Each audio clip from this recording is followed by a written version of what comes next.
ద్రుపదో ద్రౌపదేయాశ్చ సర్వశః పృథివీపతే సౌభద్రశ్చ మహాబాహుః శంఖాన్ దద్ముః పృథక్ పృథక్. ఈ శ్లోకము భగవద్గీతలో మొదటి అధ్యాయంలో 18వ శ్లోకం. ఈ శ్లోకము కురుక్షేత్ర యుద్ధానికి ముందు పాండవ సైన్యం యుద్ధానికి సంసిద్ధంగా ఉన్న దృశ్యాన్ని చిత్రీకరిస్తున్నది. ఇక్కడ సంజయుడు ధృతరాష్ట్రునికి పాండవ పక్షాన ఉన్న ప్రముఖ వీరుల శక్తి సామర్థ్యాలను వివరిస్తున్నాడు.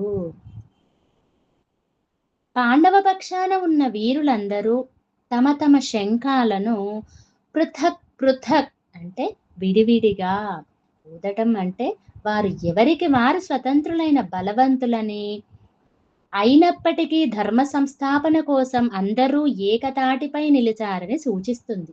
ఇది వారిలో ఉన్న ఆత్మవిశ్వాసాన్ని మరియు యుద్ధం పట్ల వారి నిశ్చయ దృఢత్వాన్ని ప్రతిబింబిస్తుంది. శంఖారావము కేవలం ఒక ధ్వని మాత్రమే కాదు, అది శత్రువులకు హెచ్చరిక.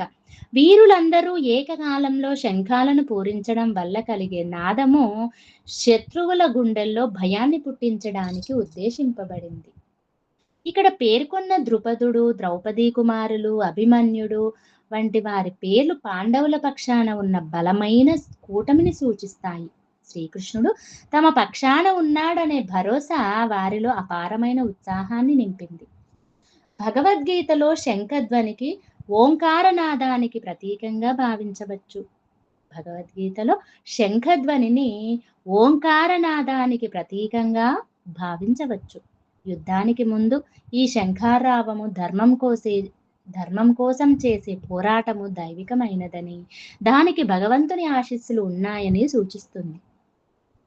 ఈ శ్లోకము మనకు నేర్పే పాఠం ఏంటంటే, మనం ఏదైనా మంచి కార్యాన్ని, ధర్మ కార్యాన్ని ప్రారంభించేటప్పుడు మనతో పాటు ఉన్న బలమైన సంకల్పము మరియు సరైన వ్యక్తుల సహకారము మన ఆత్మవిశ్వాసాన్ని ఎలా పెంచుతాయో ఇది తెలియజేస్తుంది.